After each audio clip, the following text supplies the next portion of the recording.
So let's talk about how to get your product or invention past idea stage and into retail stores. There are a few ways to get your products into stores if you are in an idea phase. You have to choose what you want to do.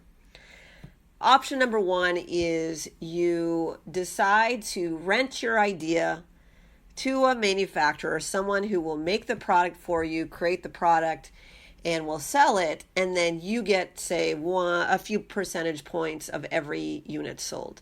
So you don't get to keep the company. It's not your company. It's not your brand. It's not anything. Someone else is going to develop that product for you. And every time they sell a unit, you get a certain percentage. Usually it's a very small percentage, 1 to 5%, I would say, typically for a product that you license. And that's called licensing.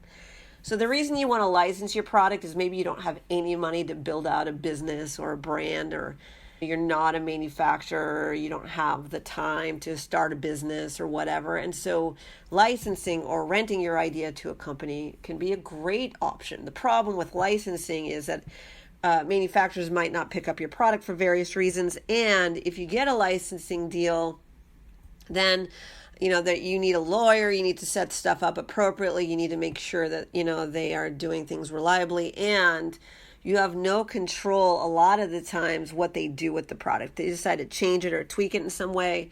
Inventors who really love their ideas start freaking out over the fact that they literally created a worse product than they had imagined. And so you definitely want stipulations in there on the quality and all sorts of things. So the bottom line is it can be tricky when you rent your idea to a third party. But that is one way to get the word out about your product, and it's licensing it, basically renting the idea to a third party who can handle that.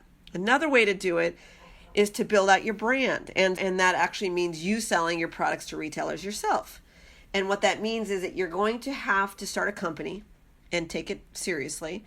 And you can actually go and create your logo, find a manufacturer, invest some money, or get some friends or people to help you invest, get some prototypes done, get some samples and so forth, and then approach retailers yourself and or hire somebody to help you with that. That does require a little bit more effort. And some of you, your personality would be that you would never rent your idea and that you actually want to start a company, and that sounds perfect for you. The good news is that if you are an inventor and you've decided to develop your product and do the work yourself,